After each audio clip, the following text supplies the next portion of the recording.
She closed her eyes expecting the cold to take her, but the first thing she felt instead was warmth that did not belong to the open land. Before we go on, tell me, where are you watching from tonight? Somewhere warm, or somewhere that knows the kind of wind that cuts through bone? Either way, listen close. The world she came from did not forgive weakness, and the world she woke into did not ask permission. Ayana had chosen her place carefully, or as carefully as a dying woman could. Half buried between scrub and stone, where the wind would cover her tracks and the sky would take her without witness. The desert stretched wide around her, pale under a fading sun, the kind of quiet that made a person feel small and already forgotten. Her breathing had grown shallow long before the light began to dim, each inhale thinner than the last, each exhale a quiet surrender to something older than fear. She had not been running anymore. Not really. Just moving forward out of habit, long after her strength had been spent miles behind her. Her hands, once steady, now lay still against the dust, fingers curled around nothing. No weapon, no protection, just the silence. She closed her eyes because there was nothing left to see. The wind whispered across her face, carrying the dry scent of earth and distant cedar, and for a moment, she thought of home, not as a place, but as a feeling. Firelight, voices, the weight of belonging. Then even that faded. But death, as it turned out, had taken a wrong turn somewhere along the horizon. Because the next breath she felt was not cold. It was warm, too warm. It pressed against her skin in a way the open desert never could. And there was a smell. Wood. Smoke. Something faintly bitter, like coffee left too long on a flame. Her brow tightened before her eyes opened, as if her body knew something her mind had not yet caught up to. When she finally looked, the sky was gone. In its place, rough-hewn planks stretched above her, beams darkened by years of fire and weather. A ceiling, a roof, a boundary she had not chosen. She did not move at first, not out of calm, but out of calculation, the kind that came from knowing that waking up in the wrong place could be more dangerous than never waking at all. Her gaze shifted slowly, measuring shadows, corners, distance. The room was small. A single window, letting in a thin line of late afternoon light. A table, a chair, a cast-iron stove sitting quiet, its last heat still lingering in the air. Everything in the cabin spoke of one thing: someone lived here. And then she saw it, hanging near the doorway, where the light touched it just enough to make it breathe, a necklace. Silver wire wrapped around a piece of turquoise, worn smooth by time and touch. Her breath caught, not sharp, not loud, but enough. That was not just decoration. That was not something a man found and kept without knowing what it meant. Her eyes hardened, the warmth around her suddenly feeling less like mercy and more like a question. Because she knew that piece, not by sight alone, but by the story it carried. And if it was here, then the man who brought her here was not just a stranger. He was already standing in the middle of something he did not understand. Outside, somewhere beyond the walls, a horse shifted its weight, the soft creak of leather carrying through the stillness. Ayana did not sit up, did not call out.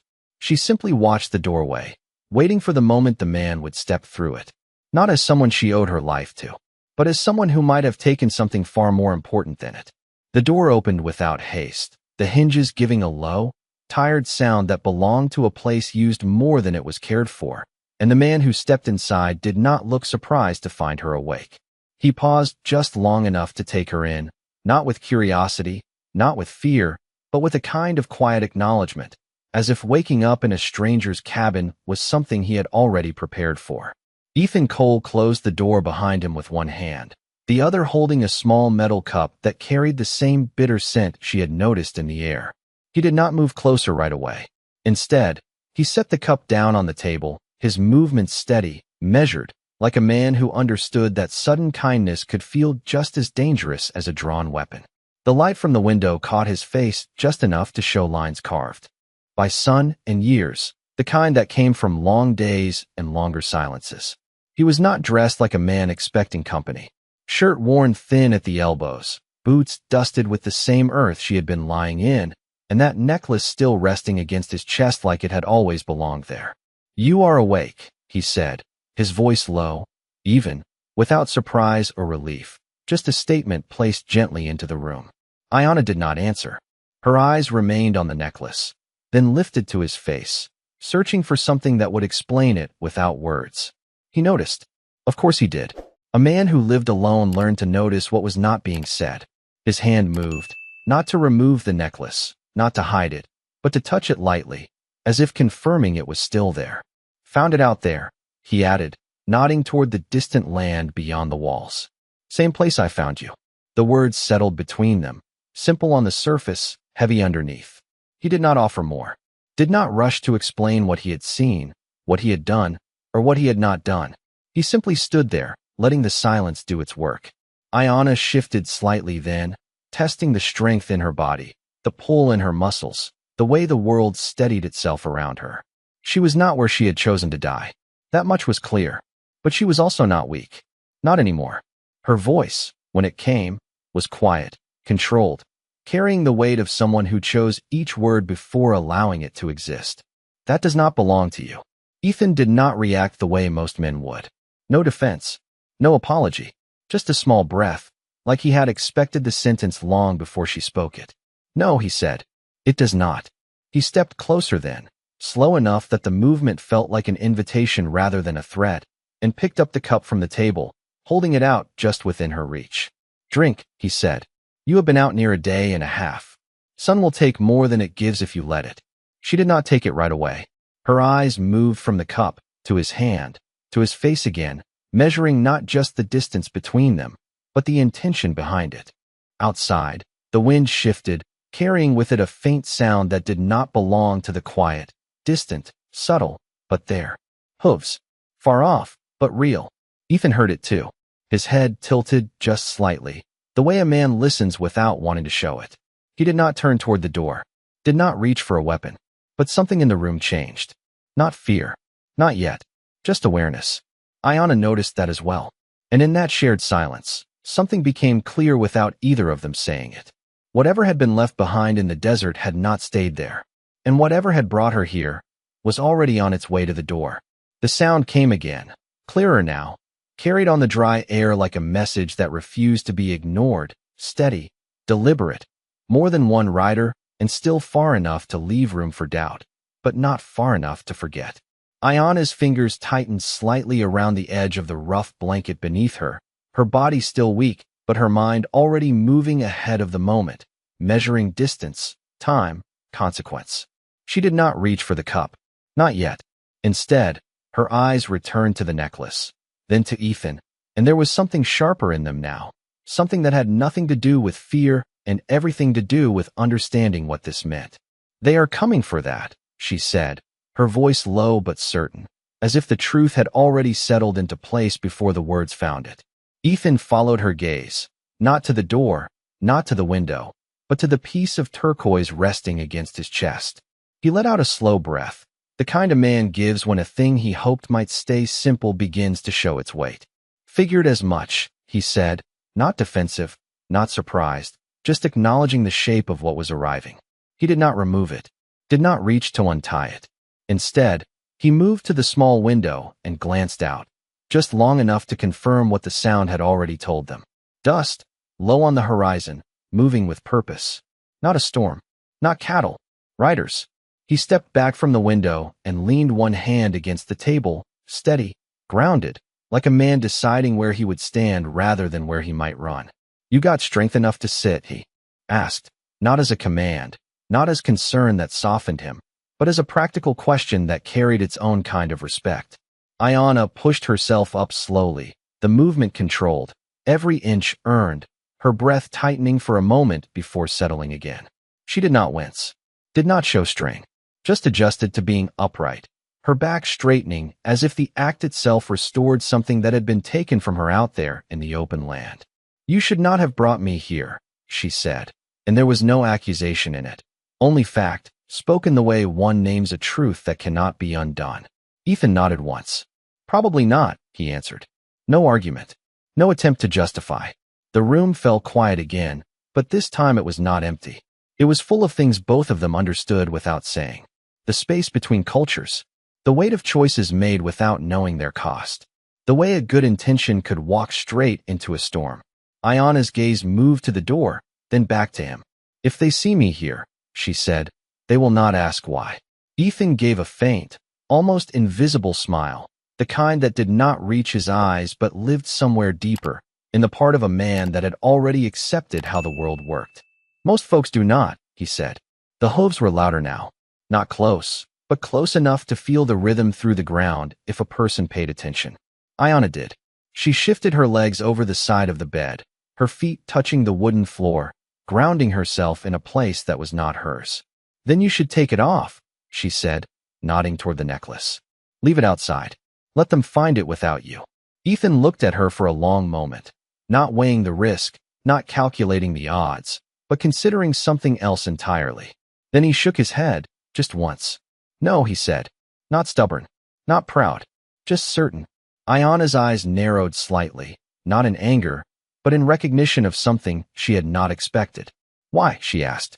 He glanced down at the turquoise, then back at her, his voice quieter now, carrying something that had not been there before. Because whoever wore this, he said, deserved better than being left out in the dirt. The words settled into the room like dust after wind, soft but impossible to ignore. Outside, the riders were no longer a distant thought. They were real, and coming closer with every breath. The riders did not rush, and that was what made them more dangerous, because men who hurried often carried fear, but men who moved at a steady pace carried certainty, and certainty had a way of reshaping whatever stood in its path. The sound of hooves settled into a rhythm that matched the slow tightening in Iona's chest. Not panic, not yet, but something older, something taught through years of watching how decisions unfolded long before words were spoken. She turned her head slightly toward the window, though she did not need to see them to know how many there would be, or how they would ride, or what they would think when they reached this place. Her voice came quieter now, not weaker, just more precise, like each word had to pass through memory before it could exist. You found me near a ridge, she said. Ethan did not look away from her, but something in his posture shifted, like a man recognizing the beginning of a story he had already lived through once. Just past a dry wash, he answered. About 3 miles west of here. Iona nodded once, her gaze lowering for a moment as if tracing the path back in her mind, seeing it not as it was now, but as it had been when the world had started to slip out from under her. There were tracks, she continued. More than one rider. They followed me. Ethan said nothing, and that silence was not empty. It was the kind that invited truth to fill it without resistance. Her eyes lifted again, not to challenge him, but to measure how much he already understood. You saw someone else, she said. It was not a question. Ethan's jaw tightened just slightly, the only sign that the memory had weight. He looked down for a moment, not in avoidance, but in respect for something that had already passed beyond words. I did, he said. He was already gone when I got there. The air in the cabin seemed to shift with that admission, like something unseen had stepped into the room and taken its place beside them. Iona's breath slowed, deepened, and there was a flicker of something in her eyes that was not grief in the way most people understood it, but something steadier, something rooted deeper than loss alone. And you took that from him, she said, her gaze moving again to the turquoise. Ethan shook his head once, slow. No, he said. I found it lying in the dirt, a few feet away. Looked like it had been pulled loose or dropped. He paused, then added, quieter, I did not want it left there. Iona studied him in silence, weighing the difference between taking and keeping, between possession and intention. Outside, the riders were closer now, the sound no longer carried by wind alone but grounded in the earth itself, each step of their horses marking time in a way that could not be ignored. In my people, she said, that is not just a thing. Ethan nodded slightly. Figured it meant something, he replied. Did not know what exactly, but I knew enough not to leave it behind. Iona's eyes narrowed, not in anger, but in recognition of something she had not expected from him. You should have, she said. It is not yours to carry. Ethan leaned back against the table, folding his arms loosely, not defensive, just settled in his choice. Maybe not, he said, but leaving it out there felt worse. The words hung between them, simple, unpolished, but carrying a kind of honesty that did not ask to be agreed with. Iona turned her gaze toward the door again, the light shifting slightly as the sun lowered, casting longer shadows across the floor. That was my brother, she said, her voice steady. almost calm, but carrying a depth that reached far beyond the walls of the cabin. Ethan did not speak right away. He did not offer comfort, did not try to soften the moment. He simply stood there, letting the truth settle where it needed to. After a long breath, he said quietly, "I gave him what I could." Ayana's eyes moved back to him, searching his face for something that could not be faked. "What does that mean?" she asked. Ethan met her gaze, unflinching. "It means he was not alone when I found him," he said. "And he was not left exposed when I walked away." Outside, the riders reached the edge of the property, their presence no longer a distant approach, but a reality pressing against the walls and inside the cabin. Something changed, not louder, not sharper, but heavier, because now the story was no longer about what had happened out there, but about what would happen next. The horses came to a stop just beyond the fence line, not all at once, but one after another, like a line of thoughts settling into place, deliberate and controlled, and the silence that followed carried more weight than the sound that had announced them. Ayana did not need to count to know there were many. The rhythm had already told her that. More than 3, more than 5, enough to make choices feel smaller than they were. She stood fully now, her balance steady despite the weakness still lingering in her body, her hand resting lightly against the edge of the table, not for support, but for grounding, as if reminding herself where she was before stepping into what waited outside. Ethan moved toward the door without urgency, each step measured, not because he was unafraid, but because fear had already done its work and left him with something quieter, something that did not rush. His hand paused near the latch, not touching it yet, as he turned his head slightly toward her. "You want to stay back," he said, not telling her what to do, just offering a path that might keep her out of what was coming. Ayana shook her head once. "No," she said. "If they see you alone, they will decide before you speak." The words were simple, but they carried the kind of certainty that came from knowing how quickly judgment could form when only one side of a story stood in the open. Ethan studied her for a moment, then gave a small nod, not in agreement, but an acknowledgement that whatever happened next would not be his to shape alone. He opened the door. The light outside had shifted, the sun lower now, stretching shadows across the dry ground in long, thin lines that seemed to point directly toward the riders. They sat mounted just beyond the cabin, spread wide but not scattered, each man positioned with intention, their presence forming a quiet perimeter rather than a threat that needed to announce itself. At the center sat an older man, his posture straight, his gaze fixed not on the cabin, but on Ethan, as if he had already seen everything he needed to see before. Arriving, no one spoke. The air held still, the kind of stillness that made every small movement feel like a decision. Ethan stepped out onto the porch, not far, just enough to meet what had come to him rather than hide from it. Ayana followed, slower, each step deliberate, her presence revealed not as someone emerging from hiding, but as someone choosing to stand where she could be seen. The moment the riders saw her, something shifted among them, not chaos, not surprise, but recognition, and with it, a tightening of attention that settled over the space like a shadow. The older man's eyes moved to her, and for a brief second, something passed between them that did not need translation. Then his gaze returned to Ethan, and when he spoke, his voice carried across the yard without effort, calm, steady, and impossible to ignore. "You found what was not yours to find," he said. There was no accusation in the tone, only a statement that placed Ethan exactly where he stood. Ethan did not move, did not reach for anything, did not try to speak before the words had fully settled. He let them land, let them exist, before answering. "I found a man who should not have been left alone," he said. The wind moved lightly across the ground, lifting a thin veil of dust that drifted between them, softening the edges of the moment without changing its shape. The older man studied him, not with anger, but with the kind of focus that measured more than words. His gaze dropped briefly to the turquoise resting against Ethan's chest, then lifted again. "And you chose to carry what belonged to him," he said. Ethan nodded once. "Until it could be returned," he answered. The silence that followed was not empty. It was full of decision, waiting to take form. Ayana stepped forward then, just enough to stand beside Ethan, not behind him, not in front, but where both could be seen as part of the same moment. The riders watched her, and in that quiet, the space between what had happened and what would happen next narrowed to something that could no longer be avoided. No one moved first, and that was the moment that mattered most. Because out here, the first movement often decided everything that followed, and the absence of it meant something else entirely, something closer to judgment than reaction. The older man's gaze lingered on Ethan, not searching for weakness, not testing for fear, but measuring something quieter, something that could not be proven with words alone.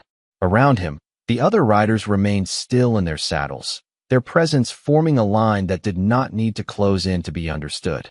Ayanna felt it, the weight of expectation pressing against her from both sides, from the man beside her who had chosen to stand without defense, and from the men before her who had come with purpose that did not need to be spoken. She stepped forward another inch, just enough to shift the balance of the moment, her voice steady when it came, not raised, not softened, but placed exactly where it needed to be heard. "He did not take it," she said.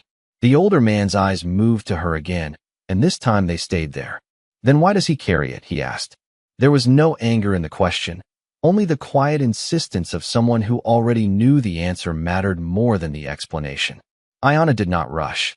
She let the silence breathe once before she answered.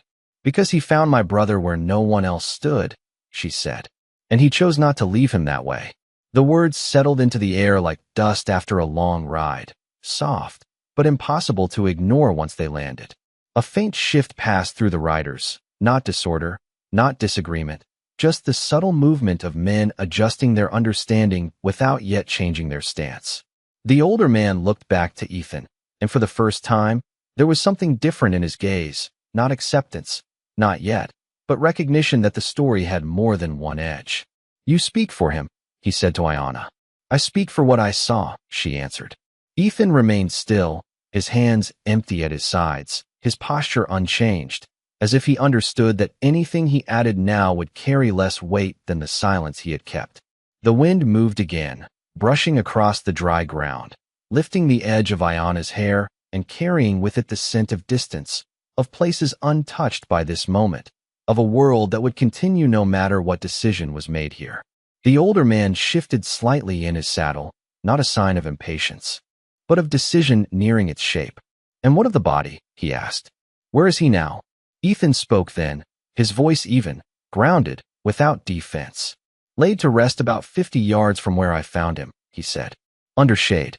Stones set so the wind would not take the ground from him." The older man held his gaze, long enough that the quiet stretched thin, then nodded once, almost to himself. "You knew enough," he said. Ethan did not answer. He did not need to. The acknowledgement was not permission, and it was not forgiveness, but it was not dismissal either. Ayanna felt the shift more than she saw it, the moment bending away from what it could have been, towards something less certain, but more just. Still, it was not finished. The older man's gaze returned to her, and this time the weight in it was different. "You were found in his shelter," he said. "You were carried when you could not walk. In our ways, that binds more than a life." The words were not harsh, but they were heavy, carrying meaning that did not belong to one world alone. Ayanna's breath slowed, her eyes steady, not looking away, not denying, but not yielding either. "He gave what he could," she said. "No more than that." The older man studied her, and for a long moment, nothing moved, not the riders, not the wind, not even the quiet that had settled over the land. Then he spoke again, softer now, but no less firm. "Then the choice is not his," he said. "It is yours." And in that instant, the space between law and truth narrowed to a single step, one that only she could take. The words did not echo, but they stayed, settling into the space around Ayanna like something that had always been waiting for her to hear them, because choice, real choice, was not loud. It did not demand attention. It simply stood there and refused to move until it was faced. She did not answer right away. Her eyes moved past the riders, past the open land stretching behind them, to a place no one else could see, a place where memory and truth stood side by side without arguing.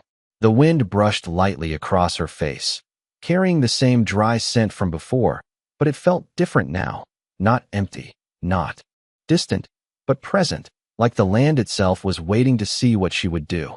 Ethan did not look at her. He kept his gaze forward, toward the older man, toward the line of riders, as if he understood that whatever happened next was not something he could help shape, not with words, not with action. That kind of restraint was rare, and Ayanna noticed it, not as kindness, not as weakness, but as something else entirely, something closer to respect. Her hand lifted slightly, not reaching for anything, just hovering for a moment in the space between them, as if testing the weight of the decision before allowing it to take form. "You say it binds," she said at last, her voice calm, steady, but carrying a depth that made the quiet around her tighten. The older man inclined his head once. "It does," he said. Ayanna's gaze shifted to the necklace, the turquoise catching the fading light in a way that made it seem almost alive, and for a brief moment, the world narrowed to that single piece of stone, to the story it carried, to the man who had worn it before, and to the man who wore it now without claiming it as his own. "And if the one who was found would not ask for that binding," she continued. The older man's eyes narrowed slightly, not in anger, but in thought. "The dead do not ask," he said. "We answer for them." Ayanna let that sit, let it breathe, then shook her head once, slow, deliberate. "No," she said quietly. "We remember for them. That is not the same thing." A faint shift passed through the riders again, something subtle, but real, like a current moving beneath still water. The older man watched her closely now, the weight of his attention no longer measuring, but listening. Ayanna took a small step forward, placing herself fully between the two sides, not as a shield, not as a barrier, but as the point where the two worlds touched. "He did not take what was not his," she said, her voice gaining strength without rising. "He did not leave my brother alone. He did not walk away like nothing had happened." Her eyes moved briefly to Ethan, just long enough to acknowledge him, then returned to the riders. "And he did not ask for anything in return." The wind stirred again, lifting dust along the ground, softening the edges of the moment without breaking it. The older man's gaze followed her words, weighing them not as argument, but as truth offered without demand. "And what do you choose?" he asked. The question was simple, but it carried everything with it, all the weight of tradition, of expectation, of what had always been done and what might be done now. Ayanna drew in a slow breath, the kind that reached deep, not just into her lungs, but into the part of her that held both her past and her future. She looked at Ethan then, fully this time, studying him not as a stranger, not as a man who had interfered with something sacred, but as someone who had stepped into a moment without knowing its cost and had chosen not to step away when he could have. "I choose what is true," she said, and the words did not sound like defiance. They sounded like something older than that, something steadier, something that did not need approval to exist. The land seemed to hold its breath around them, the riders still, the sky dimming slowly as the sun lowered, and in that quiet, the meaning of her choice began to take shape, not in what she said next, but in what she would do. The silence after her words did not break, but it changed, like the air just before a storm chooses whether it will come or pass, and every man on horseback seemed to feel it without shifting a single inch. The older man watched her with a gaze that no longer questioned what she meant, but weighed what it would cost to accept it, not for him alone, but for all the men behind him, for the rules that had shaped them long before this moment arrived. Ayanna did not look away. She stood where she had placed herself, between the past and what could follow it, her shoulders steady, her breathing even, her choice no longer forming but already made. Ethan remained beside her, not stepping forward, not stepping back, his presence unchanged, as if he understood that the only thing he could offer now was to remain exactly where he stood and let the truth stand with him. The older man's eyes shifted once more to the turquoise resting against Ethan's chest, and, for the first time, there was something in that look that resembled memory, not of the object itself, but of the weight it carried, the meaning it had held long before it became part of this moment. He drew in a slow breath, the kind that belonged to a man who had lived long enough to know that some decisions were not about being right, but about being just. "You speak of truth," he said, his voice quieter now, but no less firm. "But truth does not erase what has been done." Ayanna inclined her head slightly. "No," she said, "but it can decide what is done next." The words settled deeper than before, not as argument, but as something offered without demand, something that did not force itself forward, but refused to be ignored. The riders remained still, but there was a shift among them, not visible in movement, but in the way their attention changed, in the way their silence no longer pressed forward, but began to listen. The older man held her gaze, long enough that the fading light touched both of them the same way, removing any difference between who stood on which side. Then he looked to Ethan again, studying him not as an outsider, not as a man who had crossed a boundary, but as someone who had stepped into something larger than himself and had not stepped away. "If what you say is true," he said, "then the debt is not his to carry." Ayana's voice did not waver. It never was. The wind moved again, softer now, brushing across the ground, lifting dust that drifted between them like a veil that did not hide, but revealed what lay beneath. The older man's hand rested loosely against the saddle horn, not reaching for anything, not signaling anything, just present, like the rest of him. "Then it is yours," he said to Ayana, "to decide how it ends." Ayana did not hesitate this time. The moment for thinking had already passed. She stepped forward, closing the small distance between herself and Ethan, not with urgency, not with hesitation, but with certainty. The riders watched, every eye fixed on her, not waiting for words, but for something else, something that could not be argued or explained. She reached up, her hand steady as it moved toward the necklace, her fingers brushing lightly against the turquoise, feeling the smoothness worn into it by years of another life, another story. Ethan did not move. He did not lower his head, did not step back, did not offer it or resist it. He simply stood, allowing the moment to become what it needed to be. Ayana held the necklace for a brief second, not pulling it away, not claiming it, just holding it where it already rested, as if acknowledging both where it had been and where it was now.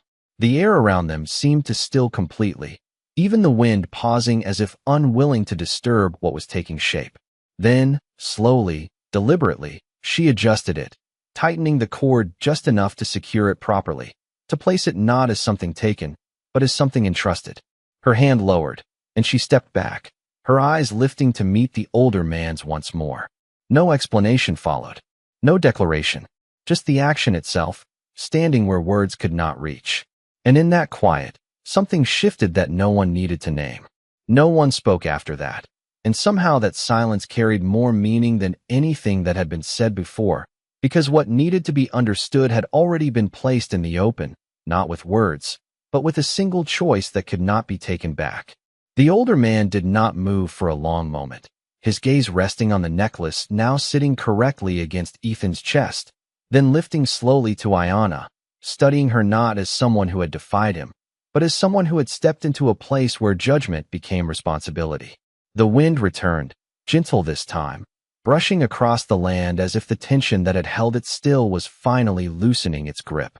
One of the riders shifted slightly in his saddle, not out of impatience, but because the moment had reached its end, and what followed would not come from force. The older man drew in a slow breath, then let it out just as steady, his hand lifting slightly, not in command, but in quiet acknowledgement. It was enough. The riders understood. One by one, without a word, they turned their horses, not in retreat, not in defeat, but in acceptance of something that had been decided beyond them. No one looked back. No one questioned. They simply rode, the sound of hooves fading into the same open land they had come from, leaving behind only dust and the space where conflict had almost taken root.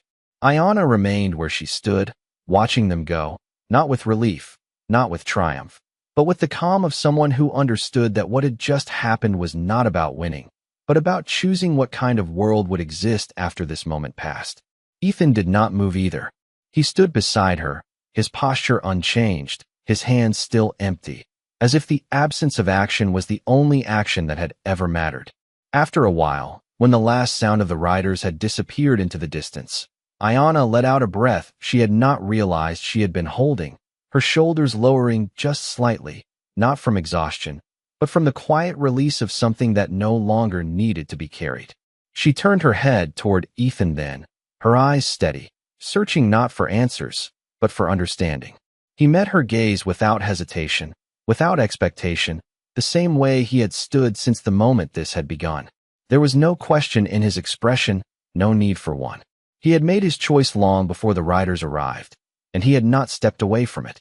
Ayana looked at the necklace once more, the turquoise catching the last light of the day, no longer out of place, no longer a question waiting to be answered, but something that had found its meaning not in where it belonged, but in how it was carried.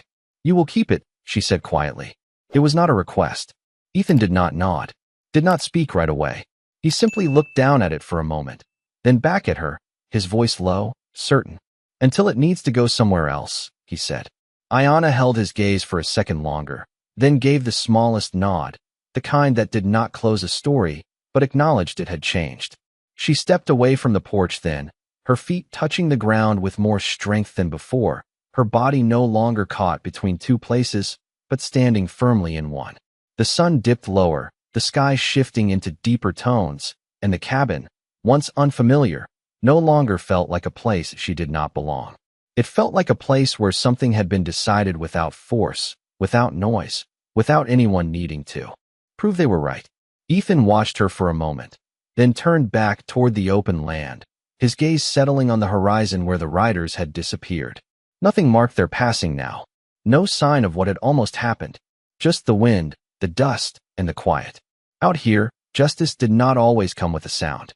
Sometimes, it arrived the same way it left, without anyone needing to say a word. He took her as payment for a debt that wasn't even his. By sunrise, the land itself would come asking for her back.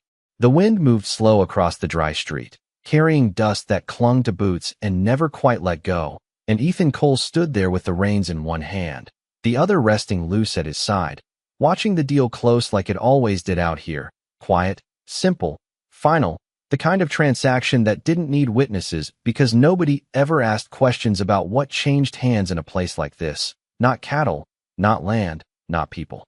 The trader barely looked at him when he pushed her forward, just a slight nod like he was handing over a sack of grain, and she stepped without resistance, her wrists free, her posture straight, her dark eyes fixed somewhere past Ethan as if he wasn't worth the effort of seeing, and that, more than anything, unsettled him.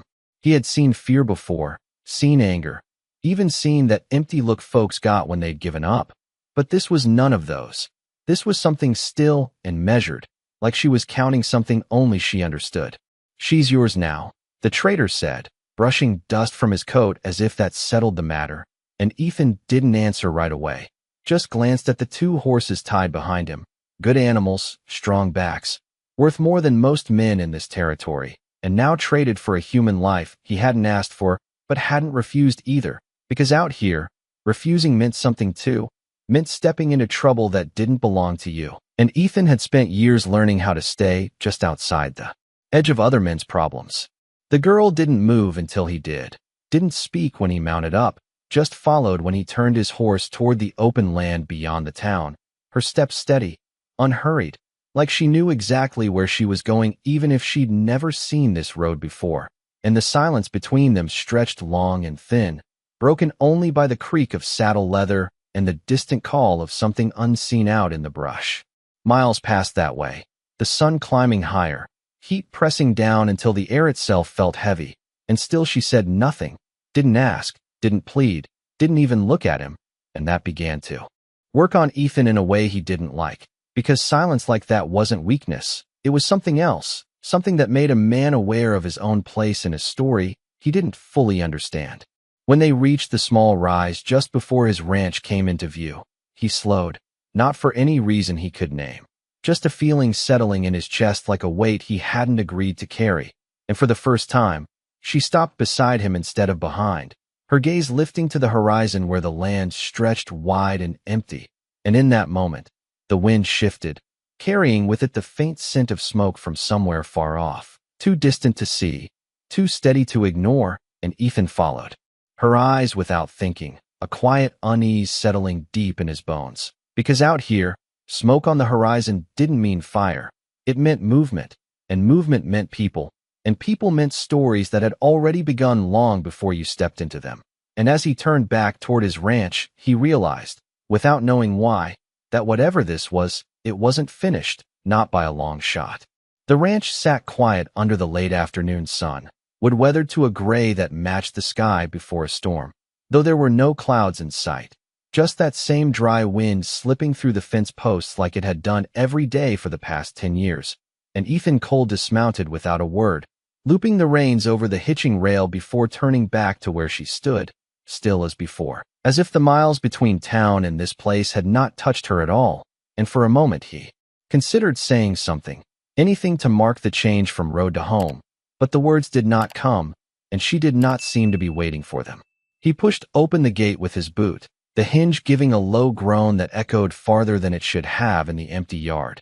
And when he stepped inside, she followed, not close, not distant, just there, matching his pace like a shadow that chose its own path.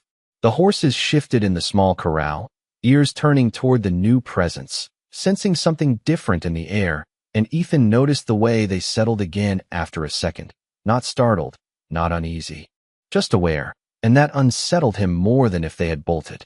He set a tin cup on the edge of the water barrel and filled it halfway, the sound of water striking metal sharp against the silence. Then he placed it on the ground between them instead of handing it to her, not out of thought, just instinct, and stepped back.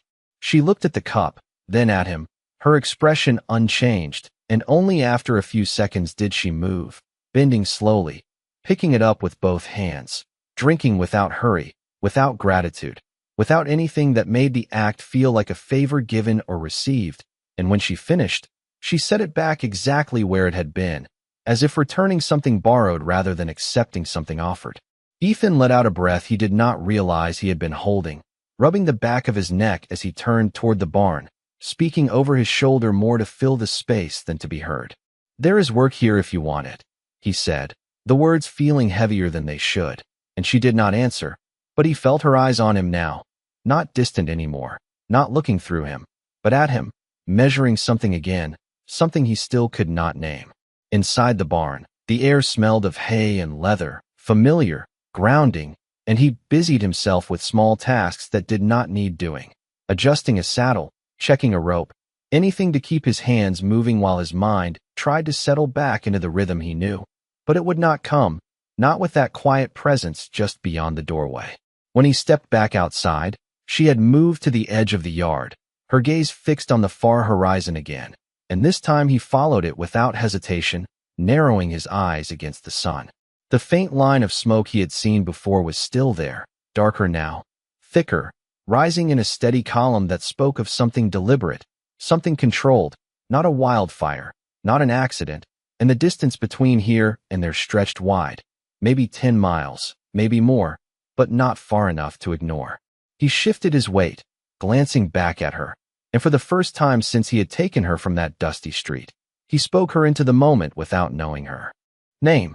You see that too," he said quietly, and she nodded once, a small movement, almost lost to the wind, and then she spoke, her voice low, steady, carrying no fear and no urgency, only certainty. "They are coming," she said, and the words settled into the space between them like something that had been waiting to be heard, not a warning, not a threat, just the truth laid bare, and Ethan felt that same weight return to his chest, heavier now, because for the first time, he understood that whatever had begun back in that town was already moving toward him, step by step, and he was no longer standing outside of it. The light began to fade slow and golden across the land, stretching long shadows from the fence posts like fingers reaching towards something unseen, and Ethan Cole stood near the edge of the yard with his thumbs hooked loosely in his belt, watching that thin column of smoke darken against the horizon, steady as a promise that had already been made, and beside him she remained still, her presence no louder than the wind yet impossible to ignore, as if the land itself had decided she belonged to it more than he ever could. He shifted his weight and glanced at her again, noticing for the first time the small details he had overlooked before, the way her clothes were worn but carefully kept, the stitching along the edges not random but deliberate, the faint glint of something silver at her neck half hidden beneath the fabric, and something about that detail did not sit right with the story he had been handed back in town. "You have a name," he said after a moment, his voice low, not demanding, just placing the question into the air between them, and she turned her head slightly, her eyes meeting his fully now, steady and clear, no trace of hesitation. "Naeli," she said, the word carrying weight without force, and he nodded once as if that settled something, though he was not sure what.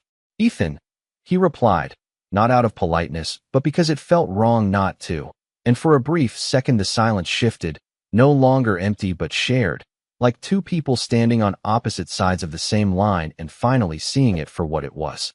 The wind picked up then, brushing across the dry grass and carrying with it that same distant scent of smoke, stronger now. And Ethan looked back toward the horizon, narrowing his eyes as if distance alone could answer the questions forming in his mind. "How far?" he asked, not looking at her this time, and she followed his gaze before answering. "Closer than you think," she said, and there was something in the way she spoke that made him believe her without needing proof, not because of fear, but because she did not sound like someone guessing. He exhaled slowly and turned toward the house, motioning with a slight tilt of his head. "You can stay inside tonight," he said. The words simple, practical, and she did not thank him, did not refuse, just stepped toward the porch with that same quiet certainty that had followed her since the moment he met her. And he watched her go for a second longer than necessary before moving to check the perimeter of the ranch, his steps measured, his eyes scanning the familiar lines of fence and open land that had never once made him uneasy until now.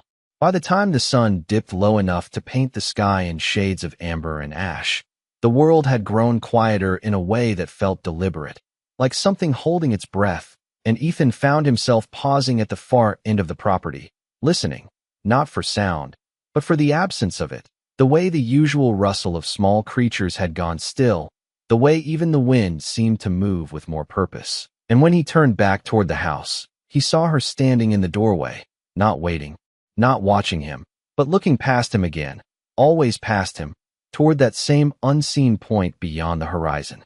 He walked back slower this time, the weight in his chest settling deeper with each step, and when he reached the porch, he stopped beside her without speaking, both of them facing the same direction now, the last light of day slipping away as the sky dimmed into a deepening blue. And then, just as the first stars began to appear, something changed, not loud, not sudden, just a shift in the distance, a line that had not been there before. Darker shapes against the fading light, too far to make out clearly but too deliberate to ignore. And Ethan felt it before he fully saw it, that quiet certainty pressing in again, the same one that had followed her words earlier, and he understood then that whatever was coming had already crossed into his world, not with noise or force, but with patience, and patience, he knew, was something far more difficult to stand against. The night settled in slow and deliberate, not with darkness alone, but with a silence that felt placed there, as if the land itself had chosen to listen instead of speak. And Ethan Cole stood on the porch with his arms resting lightly against the wooden rail, his eyes fixed on that distant line where the shapes had first appeared, now clearer in the dim light, no longer just shadows but riders, spaced apart, moving steady, not rushing, not hiding, just coming, and something about that calm approach pressed heavier against his chest than any sudden storm ever had. Beside him, Naeli did not shift, did not tense, did not even seem surprised, her gaze steady, her breathing even, as if this moment had already passed through her mind long before it reached his eyes, and he found himself watching her instead of them for a second, trying to understand how someone could stand so still when something this large was unfolding right in front of them. "How many?" he asked quietly, not because he needed the number, but because he needed to hear something human in the air again, and she did not look at him when she answered. "Enough," she said, and that single word settled deeper than any count could have, because it carried certainty without threat, truth without weight, and Ethan nodded once, more to himself than to her, as he pushed away from the rail and stepped down into the yard, his boots pressing into the dry dirt with a sound that seemed louder than it should have been.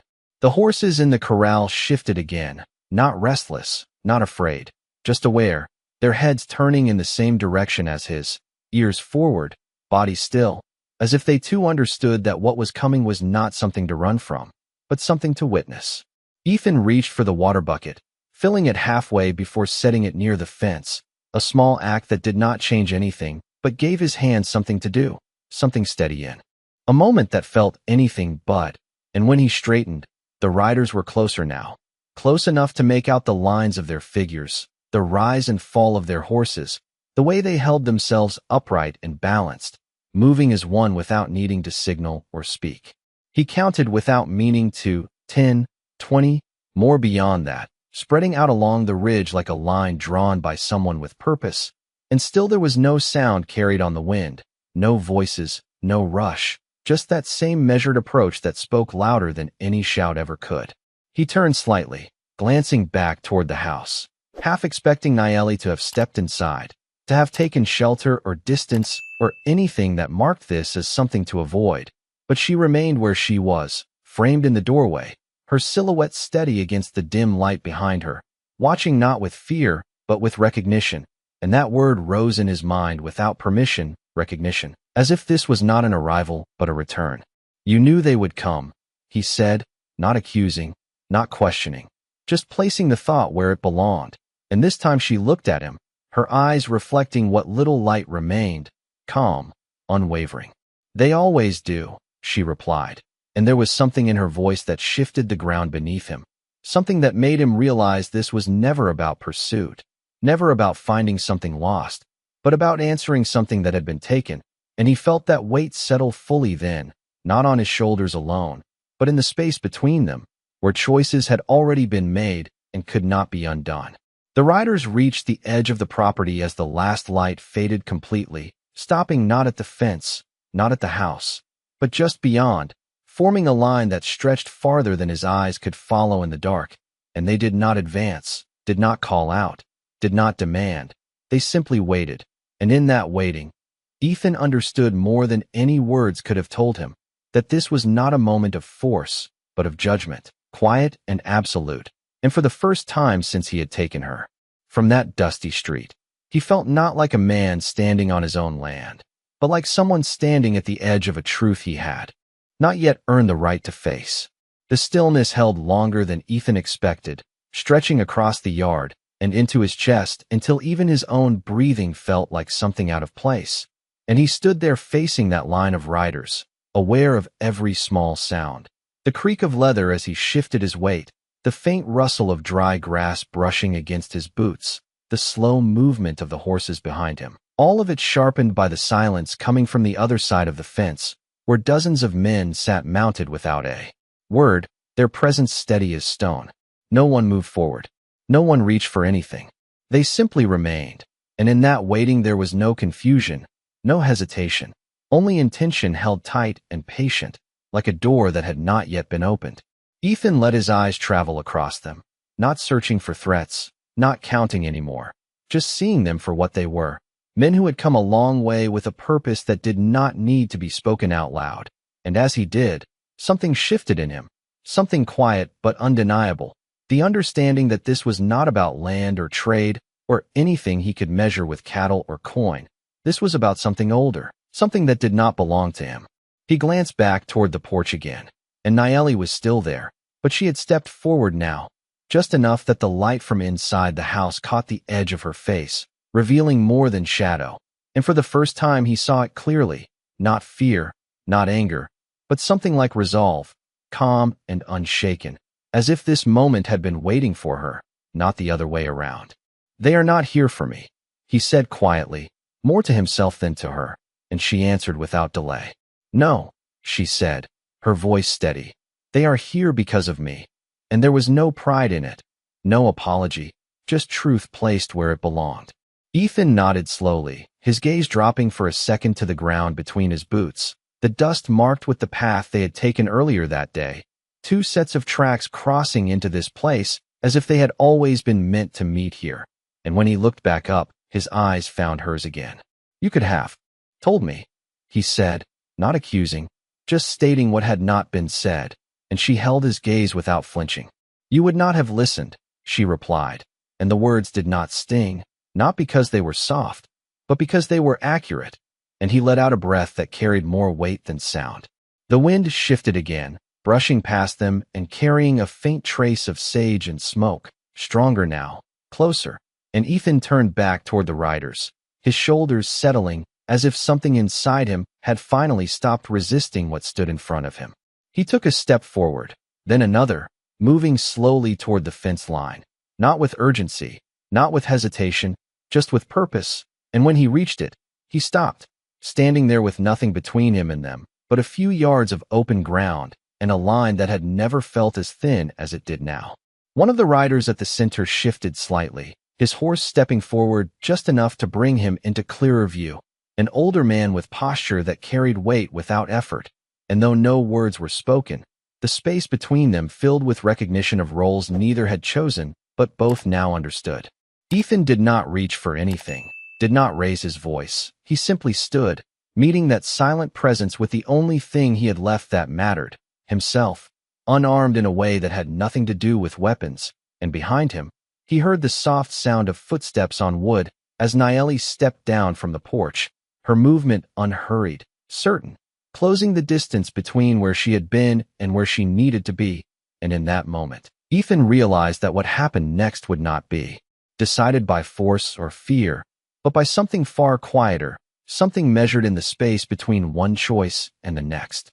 The distance between them closed not with speed, but with intention. Each step Nayeli took across the yard measured and steady, the dry earth barely shifting beneath her feet as she moved past Ethan without brushing against him, without asking, without hesitation, and he turned slightly to follow her with his eyes, not to stop her, not to guide her, but because something in him understood that this moment did not belong to him anymore. Not in the way he had once believed it did. She walked until she stood a few feet ahead of him, just inside the boundary of the fence line, her shoulders squared, her head lifted, and for the first time since he had met her, the wind seemed to move around her instead of through her, catching the edge of her clothing and pulling it back just enough to reveal the silver pendant resting against her chest, no longer hidden, no longer something small and unnoticed, but something placed there with meaning. The riders remained still, their line unbroken, their presence unwavering. But as she came into full view, something shifted among them, not movement, not sound, just a change in the air, like recognition passing quietly from one man to another without needing words.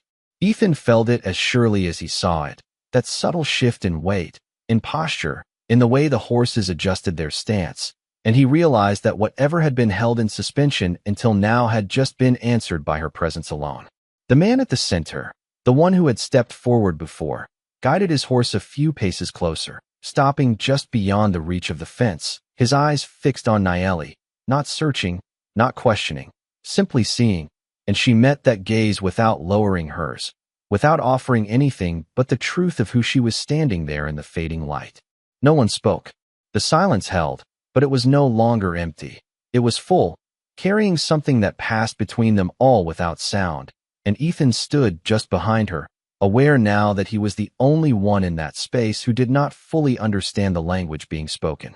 He shifted slightly, his hand brushing against his belt out of habit before stopping halfway, the gesture fading as quickly as it began, because nothing in front of him called for that kind of response, and he let his hand fall back to his side, open, unclaimed.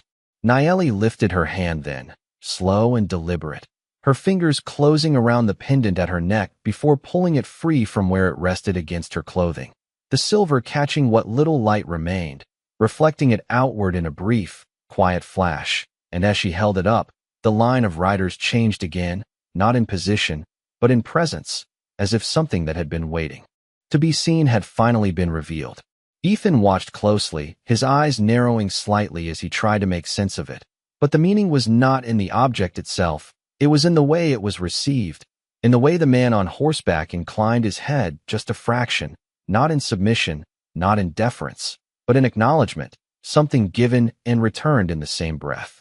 Nayeli lowered the pendant slowly, letting it rest once more against her chest, and only then did she take a single step forward, closing the last small distance between her and the fence, placing herself at the edge of two worlds that had been moving toward each other since the moment Ethan first laid eyes on her in that dusty street.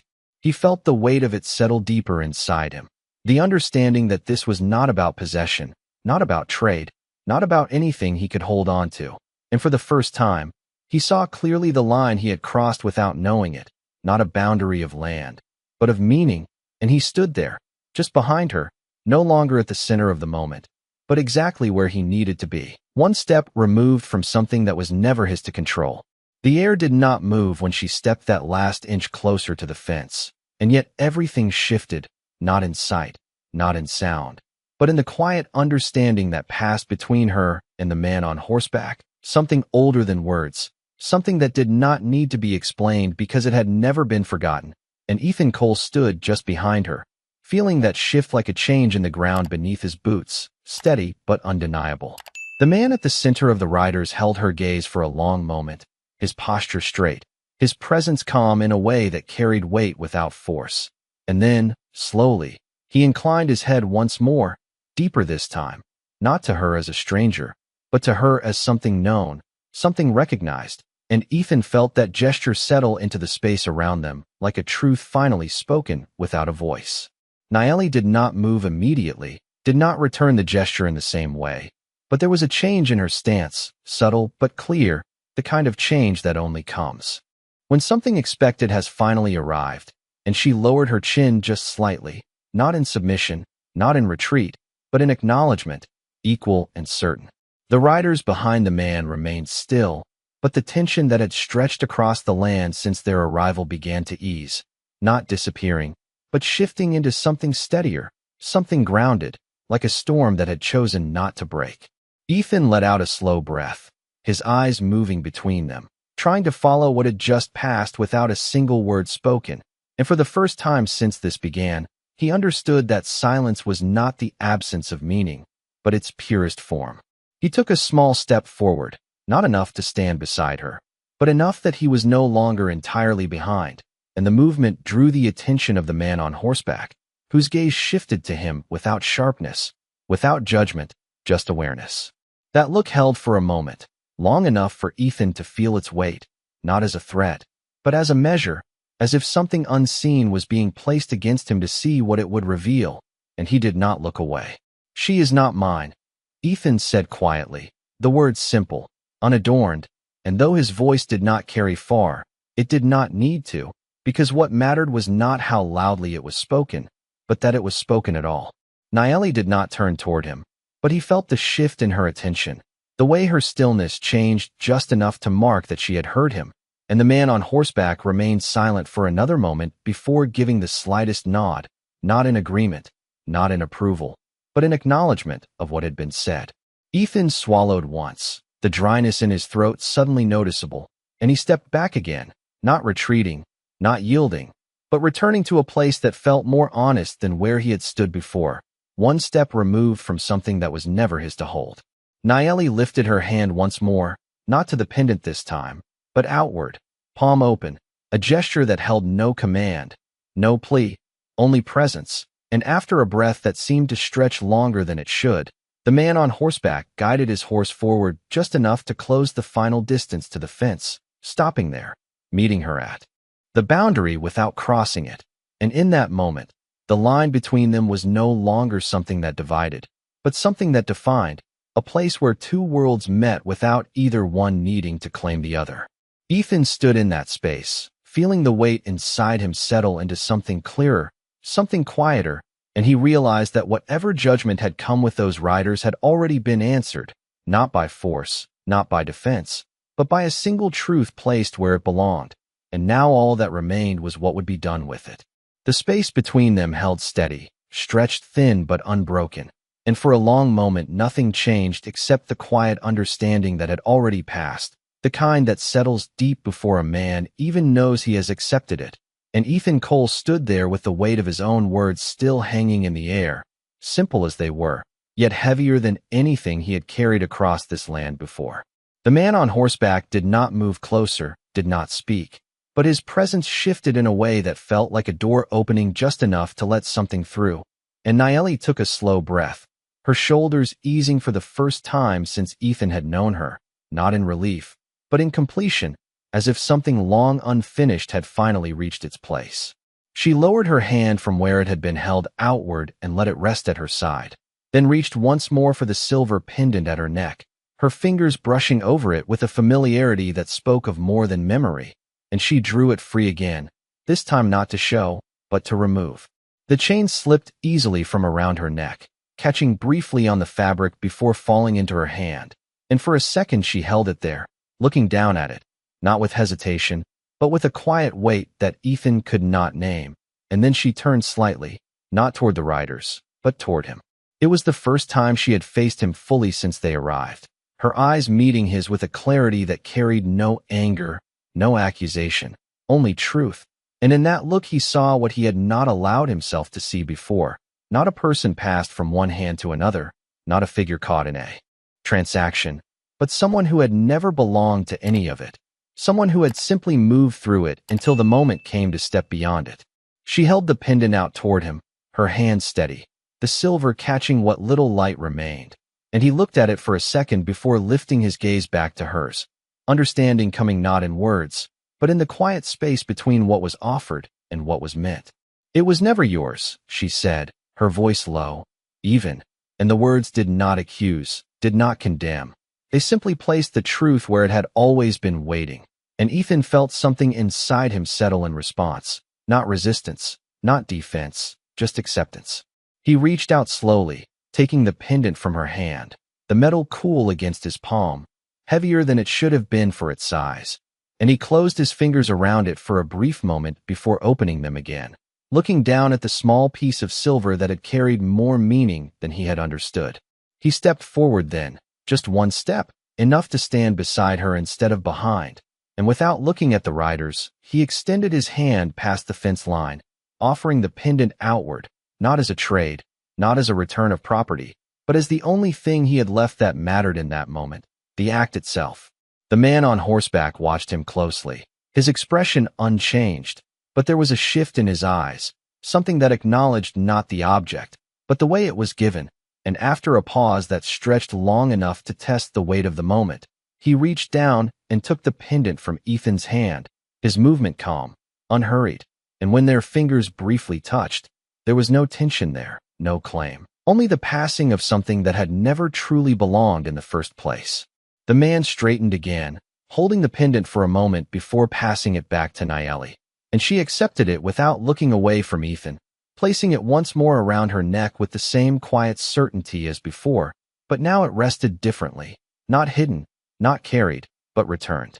Ethan let his hand fall back to his side, the space around him feeling lighter in a way he had not expected, not because anything had been taken from him, but because something had finally been set down, and as he stepped back, giving that space fully back to where it belonged, he understood that whatever judgment had come to his door had not been answered by strength, but by something far simpler and far harder, the willingness to let go of what was never his to hold.